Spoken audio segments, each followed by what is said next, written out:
So, the question that a lot of people have is, the church started out all Jews, Jewish scriptures, Jewish God, the whole thing was Jewish.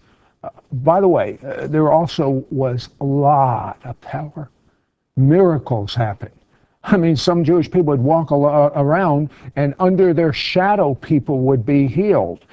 Everyone was excited about Jesus. One day, a Jewish fisherman gives a few sentences, and 3,000 Jewish people come to believe in Jesus. So how did it become so anemic today?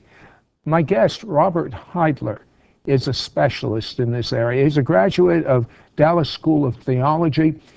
Robert, how did you first get interested in this whole deal of the Jewish history of the church, or this manuscript, this unpublished manuscript I have here called The Messianic Church? Well, I've long been interested in history. I was a student of church history in seminary. But in 1997, I was asked to teach a course in church history from a Messianic Jewish perspective. And so I began to do research and I began to study. And the first question I had was, when did the church stop being Jewish? And like many Christians, I had assumed that shortly after Pentecost, they decided, well, this is no longer Jewish. We're going to have a Gentile church and set it up to minister to Gentiles. And so I went back to the book of Acts and began to study through to find where the break from Judaism came. And what I was amazed with as I read through the book of Acts was that break never came. There never came a point where they said, now we're leaving Judaism and we're going to become a Gentile movement.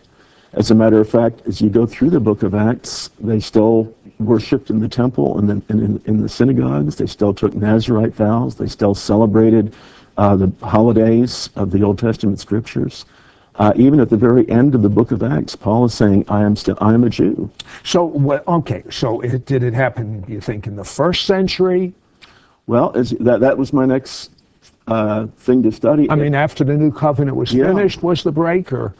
Because I thought, if the apostles never divorced the church from Judaism, where did it happen? Yeah. And you study through the 2nd century, through the 3rd century, you see the church, for the most part, still celebrating Shabbats and holidays and being very Jewish. And it wasn't really until you get to the 4th century under the Roman Emperor Constantine when he made the church an offer it should have refused. Because basically he said, if you will let me change the church, I will stop the persecution. And so the church, because of the persecution they had been under, they agreed and they compromised. Well, what changes did he make? Well, as a Roman, he hated the Jews. He viewed the Jewish people as a rebellious people that had been conquered by Rome. And so basically, he came out right out and said it. We want to remove everything Jewish from Christianity. So you're saying to me that God didn't remove it, the scriptures didn't remove it, but a man removed it. A man removed it, a pagan Roman emperor. He wanted to unify his empire, and he felt the best way to do that would be to take Christianity and make it a little bit more pagan, so all of the religions of the empire could merge together and be happy together. It was a very political thing. It's like what they do today. Yeah. Well, what effect did this have? Okay, so they got rid of all the biblical festivals. They got rid of the Shabbat, the Sabbath. What else did they get rid of? It really got rid of a whole biblical mindset, because the Christianity of the early church was based on the scriptures, Old and New Testament. It had a biblical attitude toward God, a biblical attitude toward the home, a biblical attitude toward the scriptures. You know, it's interesting, in the early church, their attitude toward the scriptures was every believer needs to understand the scriptures, just like the Jewish people. Well, look at how it changed over the centuries. In the Catholic Church, it was done in a language they didn't understand. Yeah. I can tell you from Judaism, from my viewpoint, it is from this generation, I would go to the Orthodox synagogue and it would be in Hebrew and I wouldn't understand a word of what they were saying. So what about this whole separation of clergy and laymen? Well, see, in the Greek mindset, Greek religions were mystery religions, which meant that the leaders, the priests, were initiated and they were able to understand the sacred mysteries, and the common people worshipped in ignorance. They weren't allowed to read the sacred books. And so when that mindset came over into Christianity, instead of having people taught the scriptures and expected to understand them, you had the priests who knew the scriptures. The Bibles were written in a language the people didn't know. They were chained to a pulpit where they couldn't be read. And the people would come in and worship in ignorance. Now, when they would come in, like I was shocked when I read this unpublished manuscript, and you literally say that it was punishable by death if they met in their homes. And that's where the first church really met. That was one of the things Constantine outlawed. He started building large church buildings all over the empire. And once they were built, he outlawed the house church. He outlawed houses of prayer and said, because he couldn't control what happened in a house church, but he could control what happened in the ones he built. What about this whole structure of the Pope, the Bishop, the elders, and then in Protestantism they still have the same thing, they just changed the names. Where did all this come from? Well, that is very interesting to study. If you look on the internet, and there's a lot of sites out there about Mithra Ism, which was a pagan religion. It was Constantine's religion. And in Mithra Ism, the priest was called, each congregation, each temple had a priest who was called Father. The high priest wore a special hat called a mitre. His symbol was a shepherd's staff and a key. And he ruled the religion from his temple on the Vatican Hill in Rome. A great deal of authority. Yeah. But as you look at the church 2 centuries later, the church is made up of priests. The leaders are priests who are called Father, and the high priest has his church, his temple, on Vatican Hill in Rome with the same symbols the Mithraic priest did. You say in your book, I mean, this is amazing, that many of these occult-type priests, pagan priests, they would take their temples and instantly, one day it would be for pagans, and the next day it would be a Christian temple. It was sort of like, this is the new official religion in town. And you know what? We went from a vibrant intimacy, 24/7 with God, to religion. I'd like to find out from this expert what the first church really was like. Don't go away.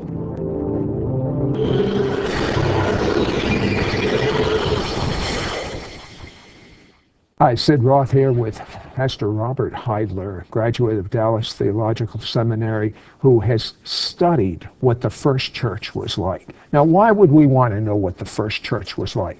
Well, they had intimacy with God. They heard God's voice. They didn't value anything compared to intimacy with God. They walked in signs and wonders and miracles. The least believer walked in these signs. It was not a superstar system. They all had the superstar inside of him, Jesus. And we found out that this fellow Constantine had a merger of paganism and Christianity. And the vestiges are still with us today. So, question is postured, Robert Haidler. Paint a picture to me about what it was like before the mixture came in. Okay, well, Sid, let's imagine we're walking down a street in the city of Rome. It's around the year 90 AD, and you're going to visit an early church. Of course, they met in homes. They weren't church buildings. Doesn't mean a church building is wrong, but that's not what they chose to do. But we walk up to a house, and we walk in the door, and what we see is not like anything we have ever imagined church to be. There's no special clothing worn. There's no hymn books. There's no pews. There's no pulpit. The building doesn't have a steeple on top. Crosses? No crosses. As we walk in through the door, what we see, we look around. Is there a platform built for them at least? Not a platform built. As a matter of fact, the church takes place in the large open courtyard, which most homes had at that time.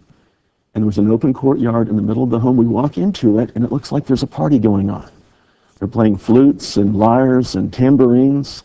They're dancing Jewish-style ring dances. And we look around, we think, did I come to the right place? This doesn't look like church. They're really having fun. They're having fun. It's exciting. And we walk in and we listen to the words and we realize they're singing about Yeshua. This is church.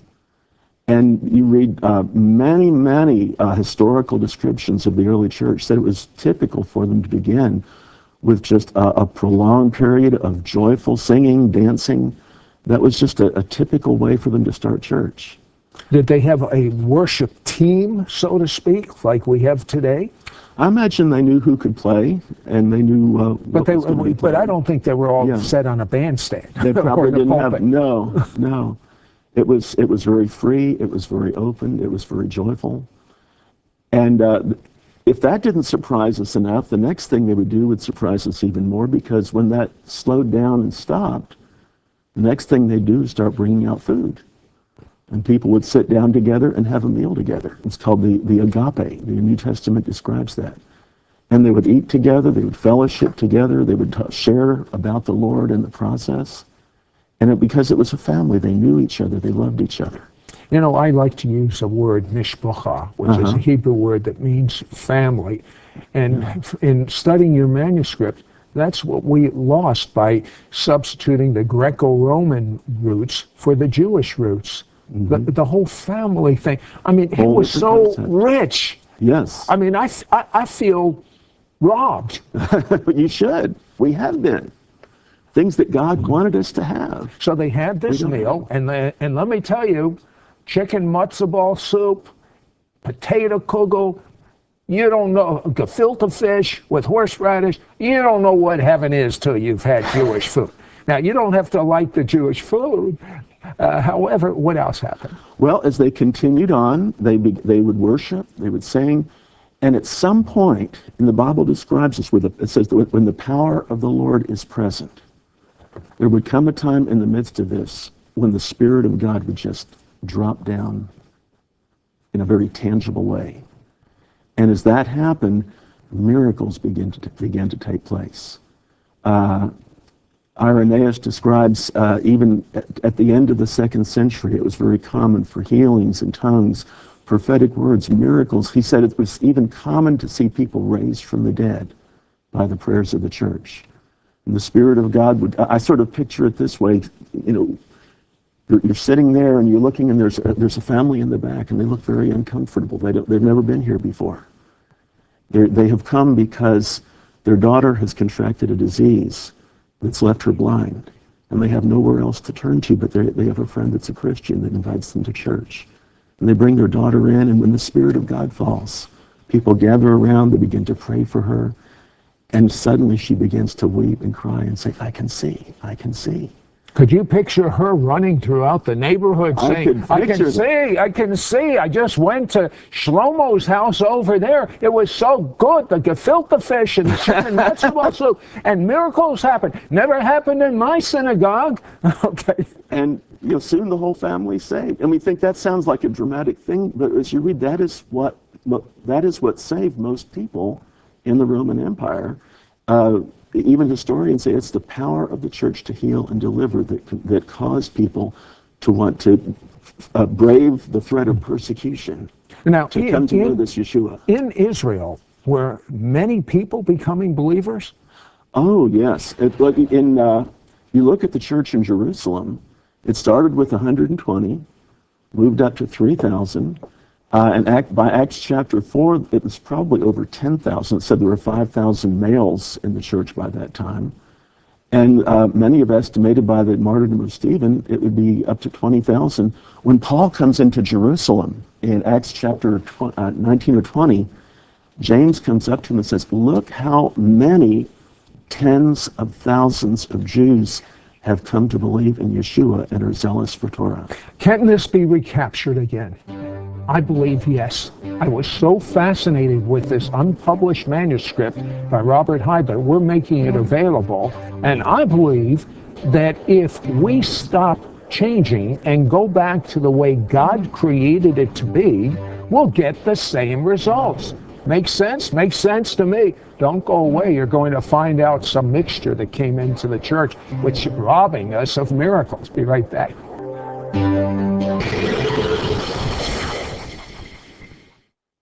Hello, Sid Roth here with Robert Haidler. Robert is a graduate of Dallas Theological Seminary. His specialty is what was the first church like? And it's unbelievable. I got a hold of this unpublished manuscript. It is the most amazing things. It's all documented, and it shows exactly one of the things that disappointed you so much, according to this, when you were in seminary, is when you started studying the writings of the church fathers. That sounds like an oxymoron. Explain.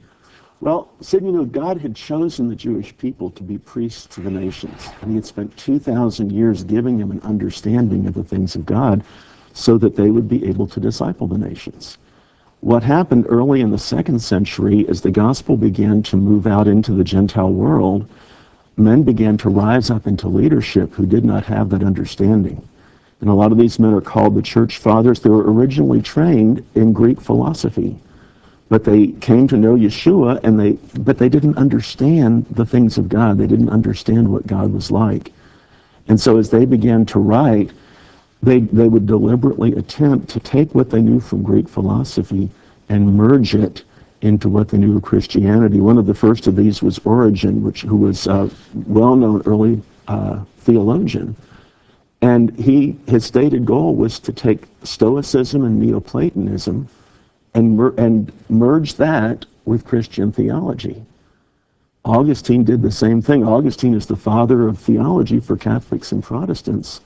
But his goal, according to any encyclopedia, was to take the things of Christianity and merge them with Platonism, with Neoplatonism, and make a Christianity that was acceptable to the Greek pagan mind. How did their writings compare with the Jewish church fathers, the ones that had the mixture? When I started studying church history, I was so excited to get to read the church fathers, because I thought these were men that lived just a generation so close after the disciples. They would have wonderful insights. And what I saw is they didn't understand anything. They quoted the scriptures a lot, but they did not understand it. And so much of what they said was almost laughable. One of the books called the Didache, it talks about how to baptize people and what's important. And its main point is you really need to baptize people in cold running water. If it's not running water, that's okay, but make sure it's cold. And that was their insight for effective baptism. They did not understand the spiritual truths behind it. They didn't know the nature of God. Philip Schaff, who is one of the most recognized church historians, said going from the writings of the Hebrew apostles to the Greek church fathers is like going from a beautiful, well-watered oasis out into a dry desert wasteland. Was that your experience? That was my experience. It was a dramatic difference. Where did this, and you cover all of this brilliantly in your manuscript, which we have made available, even though it's an unpublished manuscript, but what I'd like to know is, it's almost outrageous, the fact that some people came up with a theology called replacement theology, where the church replaces Israel. All the promises to Israel go to the church. All the curses go to Israel. I mean, when you look at the fact that it was Jewish people, all Jewish, a Gentile had to convert to Judaism and become a follower in Jesus at the first church. The scriptures were the Jewish scriptures. The Messiah is the Jewish Messiah. He lived a Jewish life. How in the world did the church fathers come up with this concoction of God's promises aren't forever, when he says forever? Well, that was Origen again. In order to merge Greek philosophy with the Bible, he had to find a new way of interpreting the Bible. He called it allegorism. And in that, he took the text of the Bible, but he didn't pay attention to what it said. He just put his ideas over it. And one of the ideas that he came up with was replacement theology. He said, we don't like all of this Jewish stuff, so we're going to say that God is finished with the Jews now, and all of the promises that God gave the Jews, he's now giving the church. So basically... But there's too much scripture that says the opposite. Certainly there had to be people that said, no, you've gone too far. Well, there were a lot of people but there were also others that that were willing to follow it because they were enamored with the Greek philosophy, with the Greek mindset of the day. And it was a tragic thing because basically they're saying God divorced his first wife and married a second, and all of the promises that God gave to Israel, he just wiped away. And if we have a God that could wipe away promises like that, then we don't have a God we can trust. What is your understanding of Paul in Romans, the 11th chapter? What is he saying to believers today? Oh, I think what is the relevance? I think that's a very relevant passage for today, because what he's saying is this. He's saying, yes, many Jews have rejected the Messiah, but he said that's only a temporary thing. He said the time will come when all Israel will be saved. And he said when that begins to happen, when you begin to see the Jews turning back to the Messiah, what that will mean is the Gentile church will be plugged back into its roots. And it says that will be life from the dead. I've often wondered, when it says life from the dead, what does that really mean? What does life from the dead to the Gentile church mean? What do you feel, Robert? Well, if you go anywhere in the world today, the church is praying for one thing. It's praying for revival. Of course. Revival is when the life of God comes into his church. Revival is a dead church coming to life. And I believe Paul is saying that when the Jews begin to turn back to Messiah, that is when the long-awaited end-time revival is going to sweep the church. And said, I believe we're just at the very beginning stages of seeing that revival take place. Now, when you gathered all this material, what emotions really and truly went on inside of you? I mean, here you come from a Gentile background. You have as fine an education as a man of God can have in this generation, as fine a library as anyone. And then all of a sudden, your world is turned upside down. Like, for instance, when you found out about ISIS, explain that quickly. Okay. What happened when the pagan temples became churches? The law was passed, you're not allowed to pagan worship was outlawed. If you're a pagan, you're now in a Christian empire, you need to live as a Christian. And so what they would do, they would take their pagan gods and just give the pagan gods Christian names and continue to worship the way they had before. And one of the most popular religions was the worship of Isis. She was an Egyptian goddess, and she was called the Great Virgin. She was called the Mother of God.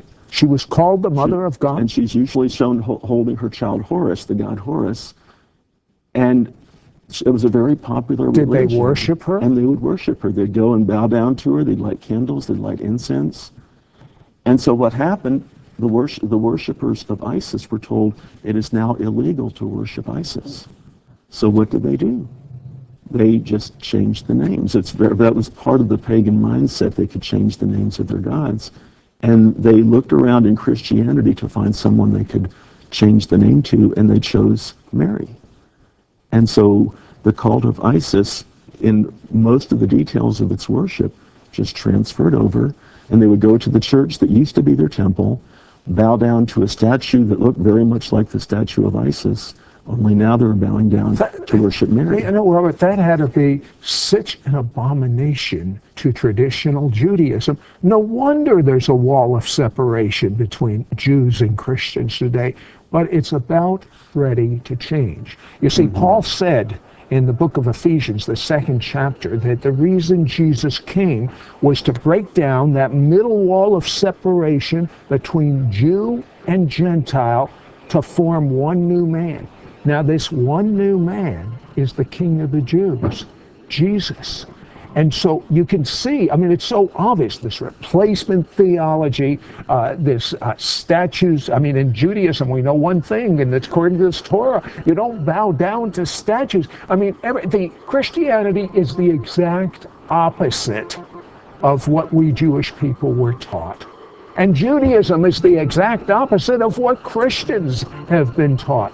But things are ready to change. I'm so grateful for this unpublished manuscript. You're going to get a copy of it, and you're going to change. And guess what? God is going to show up in your home the same way he did in these glorious house meetings that the first church had.